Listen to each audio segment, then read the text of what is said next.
जरूरी सूचना है आप सभी स्टूडेंट्स के लिए। स्टडी फॉर सिविल सर्विसेज का Android app Google play store में आ चुका है, उसको प्लीज तुरंत इंस्टॉल कर लीजिए। और अगर आप स्टडी फॉर सिविल सर्विसेज के सिर्फ ऐप से कोई भी कोर्स, कोई भी पीडीएफ परचेस करते हैं, तो उसमें अप्लाई कूपन, अगर आप ज्ञान सर जो है आप उसमें अप्लाई करते हैं, ये कूपन कोड है, तो उसमें 20% फीस तुरंत माफ हो जाएगी। मतलब 20% डिस्काउंट तुरंत उसमें लग जाएगा।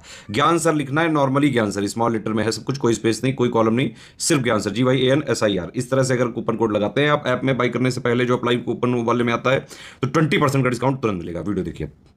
नमस्कार दोस्तों मुगल काल की हिस्ट्री का लेक्चर हम लोग कर रहे हैं। प्लेलिस्ट बना दी है मैंने, अगर आपने पहले के लेक्चर नहीं देखे उसको अच्छे से फॉलो करिए। आज का अपना टॉपिक है शाहजहाँ, ठीक है। इससे पहले अकबर सब कुछ हम लोग कर चुके हैं, जहांगीर वगैरह, तो उसको आप अच्छे से पढ़िए। आपके पीसीएस प्रीलिम्स और आर ओ के प्रीलिम्स मेंस दोनों के लिए काफ़ी ज़्यादा इंपॉर्टेंट है। डेट आपको पता चली गई है, तो आइए चलो शुरू करते हैं इसको। तो देखिए, जो आपका शाहजहाँ है, इसका जन्म हुआ था लाहौर में। कहाँ हुआ था? लाहौर में, ठीक है। इसका मूल नाम क्या था? शिहाबुद्दीन। क्या था इसका मूल नाम? शिहाबुद्दीन, ठीक है। उपाधि की बात करें तो खुर्रम जो है, अकबर ने ये नाम रखा था। इसका नाम क्या रखा था? खुर्रम। और मुजाहिद समकालीन इतिहासकारों ने इसको कहा है। मुजाहिद किसने कहा है? जो इसके समकालीन इतिहासकार थे उसने इसको मुजाहिद कहा है। इस्लाम का रक्षक इसको किसने कहा है? शाहजहाँ ने स्वयं को घोषित किया है। क्या? इस्लाम का रक्षक। इस्लाम का रक्षक शाहजहाँ ने खुद को घोषित करा है। विश्व भेदी किरण, विश्व विजेता। विश्व भेदी किरण, विश्व विजेता। शाहजहाँ। मेवाड़ संधि के बाद शाह एवं अहमदनगर से संधि के बाद 12 अक्टूबर 1617 को शाहजहाँ की उपाधि उसे जहांगीर द्वारा प्राप्त हुई थी। किसने दी थी इसको शाहजहाँ की उपाधि? जहांगीर ने। बेदौलत की बात करेगा तो अपने अंत समय में जहांगीर ने शाहजहाँ को बेदौलत या भाग्यहीन कहा था। किसने कहा था भैया? जहांगीर ने शाहजहाँ को, ठीक है। राज्यभिषेक की बात करें तो इसका 1628 में आगरा में राज्यभिषेक हुआ था। कहाँ पे? आगरा में, ठीक है। कहाँ पे हुआ था? आगरा में।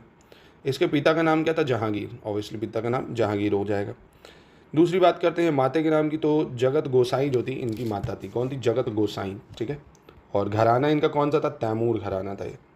शिक्षक की बात करें अगर तो शाहजहाँ का पहला शिक्षक मुल्ला कासिम बेग तबरीज़ी था। कौन था? मुल्ला कासिम बेग तरबीज़ी। मुल्ला कासिम बेग तरबीज़ी, ठीक है। लेकिन वह सर्वाधिक जो प्रभावित था वो हकीम अली गिलानी से था। किससे था? हकीम अली गिलानी से, जिससे उसने चिकित्सा शास्त्र की भी शिक्षा पाई थी। किसकी? चिकित्सा शास्त्र की, ठीक है। और वहीं पत्नी की बात करें अगर तो 1612 ईस्वी को असाफ खां की जो पुत्री है अर्जुमंद बानो बेगम, कौन? अर्जुमंद बानो बेगम, इनसे इसका विवाह हुआ था, ठीक है। अर्जुमंद बानो बेगम की जो उपाधि क्या थी? मुमताज़, जो आप देखते हो ना, और मलिक जमाती। ये इन्हीं के लिए भैया ताजमहल भी बना है, ठीक है। शाहजहाँ के पुत्र की बात करें तो दारा शिको, शाह सूजा, औरंगजेब और भैया मुराद बख्श था। इसमें से औरंगजेब सबसे शक्तिशाली निकल के आएगा, है ना, जो अपने बाप को ही पेल देगा। क्या? दारा शिको, शाह सूजा, औरंगजेब और मुराद बख्श। अब देखते हैं शाहजहाँ के काल में होने वाले विद्रोह के बारे में। तो खाने जहाँ लोधी का विद्रोह, कौन? खाने जहाँ लोधी का विद्रोह ये होता है कब? 1628 में, 1628 में, ठीक है। इस अफगान मनसबदार का मूल नाम पीर खान था। ये जो एक मनसबदार था अफगान का, इसका नाम क्या था? मूल नाम पीर खान, ठीक है। जहांगीर ने खाने जहाँ को खान खाना की उपाधि भी दी थी। किसकी? खान खाना की। अधिकांश इतिहासकारों का यह मत है कि शाहजहाँ के काल में होने वाला प्रथम विद्रोह यहीं पे हुआ था, ठीक है। उसे ख्वाजा अबुल हसन ने हराया, परंतु खाने जहाँ लोधी जो है दक्षिण भाग गया जाता है और अप्रत्यक्ष रूप से यह विद्रोह अहमदनगर के पतन का कारण भी बनता है। और खाने जहाँ खलिंजर के समीप ताल सोहंडा से लड़ते हुए मारा भी जाता है। तो अब खाने जहाँ लोधी का विद्रोह का समय याद रखोगे तो ज़्यादा बेटर रहेगा, 1628। फिर जुझार सिंह बुंदेला का विद्रोह, ये भी 1628 में होता है। बुंदेलखंड की जो राजधानी थी वो ओरछा थी। बुंदेलों का मुगलों के खिलाफ होने वाला यह पहला विद्रोह था। कौन था? जुझार सिंह बुंदेला का विद्रोह। दूसरी ओर अगर बात करें तो कुछ इतिहासकार बुंदेलों की पहली मुठभेड़ जो है अकबर के काल में मधुकर शाह बुंदेला का मानते हैं, है ना। कुछ लोग अकबर का जो साथ मधुकर शाह का मानते हैं और कुछ लोग इसको मानते हैं। जुझार सिंह वीर सिंह बुंदेला का पुत्र था। किसका था? वीर सिंह बुंदेला का। वीर सिंह बुंदेला ने अबुल फजल की हत्या से प्राप्त धनराशि से मथुरा में केशव देव राय मंदिर का निर्माण कराया था। औरंगजेब ने इस विद्रोह को दबाया भी था। महोबा के चंपत राय का विद्रोह की बात करें अगर तो शाहजहाँ के समय चंपत राय ने विद्रोह किया। अंत में दोनों पक्षों के बीच सुलह हो गई, परंतु बादशाह जो औरंगजेब है उसके काल में चंपत राय के पुत्र छत्रसाल ने विद्रोह भी कर दिया था, ठीक है। पुर्तगाली की बात करें अगर पुर्तगाली की, अब्दुल हमीद लाहौरी के अनुसार 1632 ईस्वी में मुगल सूबेदार कासिम अली खान ने, किसने? मुगल सूबेदार कासिम अली खान ने बंगाल में पुर्तगालियों को हराकर उनके जो मुख्य अड्डे थे हुगली पर अधिकार भी कर लेते हैं, ठीक है। मालवा की बात करेंगे तो मालवा में खाता खेड़ी के भागीरथ नामक भील ने विद्रोह कर दिए। जिसे मालवा के सूबेदार नशीरी खान ने दबा भी दिया और इसके पश्चात छोटा नागपुर के राजा प्रताप के विद्रोह का दमन भी किया गया। नरपुर की बात करें अगर, नूरपुर के जो जमींदार थे जगत सिंह, इन्होंने विद्रोह किया और वह राणा वसु का पुत्र था। ठीक है, नूरपुर मतलब जो जगत सिंह था, और जगत सिंह पराजित हुए, शाहजहां ने उसे क्षमा भी कर देता है। सिख की विद्रोह की बात करते हैं कि सिख विद्रोह कब हुआ, तो शाहजहां के समय छठे गुरु जो थे हरगोविंद सिंह, छठे गुरु हरगोविंद को जहांगीर ने ग्वालियर दुर्ग में कुछ वर्ष बंदी बनाकर भी रखा था। तो ये आपसे पूछ सकता है कौन से गुरु, तो छठे गुरु हरगोविंद को। जसरूप माथिया की बात करें, इसने भरे दरबार में शाहजहां के वध करने का विफल प्रयास भी करा था। ठीक है, इसने कोशिश करी थी शाहजहां को मारने की। तो ये कुछ विद्रोह है जो आपको ब्रीफली पढ़ने हैं एक बार। अब देखते हैं सबसे इंपॉर्टेंट जो फैक्ट्स हैं उसको जानते हैं। तो देखिए, शाहजहां ने रानी नहर का निर्माण लाहौर तक कराया था। कहाँ तक? लाहौर तक। उसने अली मर्दान खां इससे फिरोज़ तुगलक द्वारा, अली मर्दान खां से फिरोज़ तुगलक द्वारा जो निर्मित नहर है, कौन सी? नहरे शाह, इसकी मरम्मत भी करवाई और उसका नाम नहरे बहिशत रखा। क्या रखा? नहरे बहिशत। ठीक है।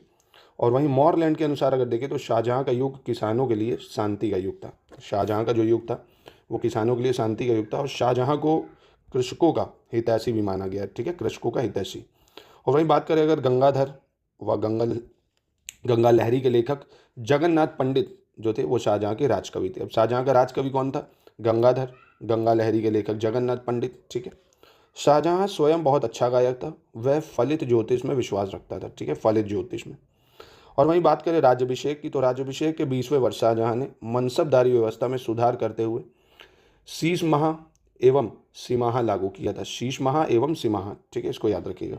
और भूमि कर की बात करें अगर, तो भूमि कर उसने 50% किया, मतलब आधा लगाया, जिससे उसके काल में राज्य की आय बढ़कर 40 करोड़ रुपए प्रतिवर्ष भी हो गई। शाहजहां ने जब्ती प्रथा को स्थगित कर दिया था। किसको? जब्ती प्रथा को। और वहीं बात करें शाहजहां के ही समय से लगान वसूलने के लिए भूमि ठेके पर जो थी, जिसको क्या बोलते थे? इजारेदारी दिए जाने लगी और उसने साम्राज्य का 7/8वां भाग इजारे में बांट दिया था। ठीक है, और खालसा भूमि का क्षेत्र इसी अनुपात में घट भी गया था। जहांगीर ने बीकानेर के उत्तराधिकार विषय में हस्तक्षेप किया और शाहजहां के समय जैसलमेर में उत्तराधिकार का विवाद भी उठाया था। शाहजहां ने हिंदू माँ की संतानें होते हुए भी अपना विवाह किसी हिंदू महिला से नहीं किया था। खुद था हिंदू माँ की संतानें, अपना विवाह किसी हिंदू महिला से उसने खुद नहीं किया। डॉक्टर बनारसी प्रसाद सक्सेना के अनुसार अगर देखें, जहांगीर का इतिहास खुर्रम की विजयों का इतिहास है। किसकी? खुर्रम की विजयों का इतिहास है जहांगीर का इतिहास। कांधार की बात करें तो कांधार का दुर्ग दक्षिण में तेलंगाना के बालाघाट में था। कहाँ? तेलंगाना के बालाघाट में, जिसे सर्वप्रथम शाहजहां द्वारा विजित किया गया। ठीक है। शाहजहां को अपने 2 पुत्रों दारा शिकोह एवं औरंगजेब को जहांगीर के पास जमानत के रूप में रखना पड़ा था। और वहीं शाहजहां ने राजधानी आगरा से दिल्ली स्थानांतरित की थी। सबसे इंपॉर्टेंट पॉइंट, आगरा से दिल्ली किसने? शाहजहां ने करी। अहमदनगर को 1633 ईस्वी में मुगल साम्राज्य में सम्मिलित कर लिया गया था। और यहाँ के अंतिम शासक कौन थे? हुसैन शाह को ग्वालियर के किले में भी कैद करा गया था। निजाम शाही सरदार शाहजी जो थे, शाहजी भोसले ने एक बच्चे के नाम मुगलों से संघर्ष भी जारी रखा था। ठीक है, ये 1 लाइनर है, आपको थोड़े नोट कर लेने होंगे, इंपॉर्टेंट है क्योंकि। वहीं 1636 में मुगलों द्वारा शाहजी को चुनार किले में घेर लिया गया। शाहजी ने बहुत से किले तथा मुर्तजा तृतीय को मुगलों को सौंप दिया। मुर्तजा तृतीय को भी ग्वालियर के किले में कैद कर लिया गया था साथ ही में। और शाहजी जो थे उन्होंने बीजापुर राज की सेवा स्वीकार कर ली थी। शाहजहां के समय गोलकुंडा और बीजापुर ने मुगलों से संधि भी करी थी। ठीक है। शाहजहां के शासनकाल में औरंगजेब पहले 1636 से 1644 ईस्वी तक दक्कन का सूबेदार रहता है और 1652 ईस्वी में उसे पुनः इस पद की नियुक्त किया जाता है, जिस पर वह उत्तराधिकार युद्ध में विजय और मुगल बादशाह बनने तक रहता है। ठीक है। वहीं कांधार राज्य की बात कर रहे हैं, ईरान के जो शाह और मुगलों के बीच संघर्ष की जड़ था कांधार, क्योंकि कांधार को अपने हाथों में रखना मुगल शासक तथा ईरान के जो शाह के लिए प्रतिष्ठा का विषय बना था। ईरान के शाह चाह रहे थे कांधार पे कब्जा करना। ठीक है। और शाहजहां के शासनकाल के दौरान 1649 ईस्वी में कांधार पर पुनः ईरानी अधिकार हो जाने से मुगल साम्राज्य को सामरिक महत्व के केंद्र के दृष्टिकोण से एक बड़ा धक्का भी पहुंचता है, क्योंकि कांधार के बिना उत्तर पश्चिमी सीमा पर मुगलों की स्थिति अपेक्षाकृत दुर्बल थी। ठीक है, तो ये तो कुछ मेंस के पॉइंट ऑफ व्यू से हो जाती हैं चीज़ें। वहीं बात करें शाहजहां के जो बल्क अभियान है, उसका उद्देश्य काबुल की सीमा से सटे बल्क और बचखां के मित्र शासक को लाना था, ताकि जो वो ईरान और मुगल साम्राज्य के बीच एक बफर राज्य बन सके। ठीक है। और मुगल शासक शाहजहां ने बनारस के संस्कृत और हिंदी के महान विद्वान जो थे कविंद्र आचार्य सरस्वती को राजकीय संरक्षण भी प्रदान किया था दोस्तों। ठीक है, तो ये कुछ वन लाइनर थे, आपको याद रखने। अब शाहजहाँ के काल में आए विदेशी नागरिक कौन कौन से, जैसे पीटर मुंडी, ठीक है, ये इटली का था तो इतालवी हो गया।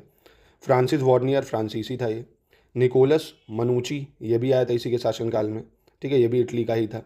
जीन वेबस्टर ट्रेवेनियर, ये फ्रांसीसी यात्री था। किसका था? फ्रांसीसी, जिसने भारत की 6 बार यात्रा की है। ठीक है, और मेंडेसला की बात करें तो शाहजहाँ काल में अल्प समय के लिए भारत आया तो कौन? मेंडेसला। कौन? मेंडेसला। ठीक है, अब शाहजहाँ का जो शासन है उसका मुगल काल का स्वर्णकाल माना जाता है ना। शाहजहाँ का शासनकाल है मुगल काल का स्वर्णकाल कहते हैं, जैसे गुप्ता एज को कहते हैं प्राचीन भारत में। इसके समय में कला, साहित्य, शिक्षा इस क्षेत्र में पर्याप्त विकास हुआ है। साहित्य के क्षेत्र में शाहजहाँ के शासनकाल में विशेष उन्नति भी हुई है। इस काल में फारसी भाषा में 2 शैलियाँ प्रचलित थीं, प्रथम भारतीय फारसी तथा दूसरी ईरानी फारसी। ठीक है, ताजमहल के निर्माण के लिए शाहजहाँ ने भारत, ईरान एवं मध्य एशिया से डिज़ाइनरों, इंजीनियरों एवं वास्तुकारों को एकत्र भी किया था। ठीक है, ताजमहल की वास्तुकला में भारतीय, ईरानी एवं मध्य एशियाई वास्तुकला का संतुलित समन्वय दिखाई पड़ता है। वहीं दिल्ली की जामा मस्जिद की बात करें, दिल्ली की जामा मस्जिद का निर्माण शाहजहाँ ने करवाया था। शाहजहाँ द्वारा निर्मित इमारतों में कौन कौन सी हैं? दीवान आम, दीवान खास, शीश महल। दीवान आम भी मतलब इसने बनाया, दीवान खास, शीश महल, मोती मस्जिद, खास महल, मुसम्मन बुर्ज, नगीना मस्जिद, जामा मस्जिद, ताजमहल, लाल किला, ये सब शाहजहाँ ने बनवाया था। ठीक है, अकबर के फतेहपुर सिकरी की भांति शाहजहाँ ने दिल्ली में अपने नाम पर शाहजहानाबाद नामक एक नगर भी बसाया था और वहाँ अनेक सुंदर एवं वैभवपूर्ण भवनों का निर्माण करा था उसने। शाहजहानाबाद के भवनों में लाल किला प्रमुख है। इस किले के पश्चिम द्वार का नाम लाहौरी दरवाज़ा था। क्या था? लाहौरी दरवाज़ा। और दक्षिणी द्वार का नाम दिल्ली दरवाज़ा है। यह सुंदरता तथा शोभा में अनोखा भी है, देखा ही होगा आपने अगर गए होगे। उपनिषदों का फारसी अनुवाद शाहजहाँ के शासनकाल में शहजादे दारा शिकोह ने सिर ए अकबर शीर्षक के तहत किया था, सिर ए अकबर शीर्षक के तहत, और इसमें 52 उपनिषदों का अनुवाद किया गया है। दारा शिकोह को उसकी सहिष्णुता एवं उदारता के लिए लेनपुल ने लघु अकबर की संज्ञा दी है। किसकी? लघु अकबर की। और यही नहीं, शाहजहाँ ने भी दारा को शाह बुलंद इकबाल की उपाधि प्रदान की। किसकी? शाह बुलंद इकबाल की। मज्म उल बहरीन दारा की मूल रचना है। शाहजहाँ के 4 पुत्रों में ज्येष्ठ दारा शिकोह था, सर्वाधिक जो पढ़ा लिखा था, अच्छा अध्येता और लेखक भी था। उसने अनेक हिंदू धर्म ग्रंथों का अध्ययन किया एवं उपनिषदों, योग वशिष्ठ, भगवद गीता आदि हिंदू धर्म ग्रंथों का फारसी में अनुवाद भी किया। भारतीय फारसी शैली का उत्कृष्ट प्रवर्तक अबुल फजल था। कौन? अबुल फजल। इस शैली के विद्वानों में अब्दुल हमीद लाहौरी, मोहम्मद वारिस एवं चंद्रभान ब्राह्मण आदि थे। ठीक है, ईरानी फारसी शैली का इस समय काफ़ी बोलबाला भी था। शाहजहाँ ने ईरानी फारसी पद्य शैली के कवि कलीम को राजकवि भी नियुक्त किया है। ठीक है, किसको? कलीम को। चलिए अब लास्ट टॉपिक देखते हैं, कोहिनूर हीरे के बारे में जान लेते हैं कुछ। अब कोहिनूर हीरे की बात करें तो इस हीरे में मूल संसार के दैनिक व्यय का आधा था, जितना पूरा खर्च होता था ना उसका आधा था। यह हीरा वरंगल की गोलकुंडा खान से निकला था। खफी खां के अनुसार तेलंगाना के जो शासक प्रताप रुद्रदेव जो थे, कौन? प्रताप रुद्रदेव, उन्होंने यह हीरा काफूर को दिया। कहाँ गया? सबसे पहले काफूर के पास। अब वो वहाँ से गया अलाउद्दीन खिलजी को और उसने मुबारक खिलजी को सौंप दिया। कहाँ कहाँ से ये आया है? गोलकुंडा माइन से आया। प्रताप रुद्रदेव के पास पहुंचा, फिर काफूर को दिया, फिर अलाउद्दीन खिलजी के पास गया, फिर मुबारक खिलजी को सौंप दिया उसने। ठीक है, इसका दूसरा उल्लेख 1526 में मिलता है, जब हुमायूं ने आगरा में रुके ग्वालियर के विक्रमाजीत के परिवार से कोहिनूर प्राप्त कर बाबर को दे देता है। कौन? हुमायूं, जिसे बाबर पुनः उसे ही दे देता है वापस। अब शाहजहाँ को जो है मीर जुमला ने, किसने? मीर जुमला ने कोहिनूर हीरा दिया है। शाहजहाँ को किसने दिया? मीर जुमला ने, जिसे उसने मयूर सिंहासन में लगवाता है अपने बेहतरीन। और 1739 में फिर नादिर शाह जो है वो मयूर सिंहासन ईरान ले गया और वहीं उसे कोहिनूर भी मिल जाता है। इसे कोहिनूर नाम मिलता है वहीं से। ठीक है, कहाँ से? नादिर शाह जब ले जाता है उसको। 1813 ईस्वी में रणजीत सिंह को विस्थापित अफगान शासक जो था शाह शुजा, उसने लाहौर में कोहिनूर भेंट करता है। किसको? रणजीत सिंह को। और 1849 ईस्वी में अंग्रेज का पंजाब पर अधिकार हो जाता है। अंतिम शासक जो दिलीप सिंह थे, उन्होंने कोहिनूर इंग्लैंड की महारानी को दे दिया। कोहिनूर किसको दिया? फिर इंग्लैंड की महारानी को। याद रखना किसने दिया? दिलीप सिंह ने। ये आपसे पूछ सकता है एग्जाम में। और दोस्तों ये कोहिनूर को बड़ा मनहूस भी माना जाता था, जिसके पास जाता था वो खत्म हो जाता था, इसलिए उसको बोला गया था शायद कि रानी के पास होना चाहिए। ऐसा मिथिकल भी हो सकता है। चलो अंतिम देखते हैं औरंगजेब के शासनकाल में कुछ घटनाक्रम। तो फरवरी 1658 में दारा शिकोह ने बनारस के पास सूजा को पराजित किया। ठीक है, दारा शिकोह जो कि इसका बेटा था।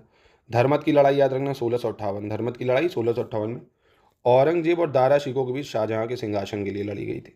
और वहीं मई 1658 में सामूगढ़ की लड़ाई में दारा शिकोह को उसके भाइयों और औरंगजेब और मुराद ने हराया था। ठीक है, दारा शिकोह को आपसी भाई में लड़ रहे थे सब।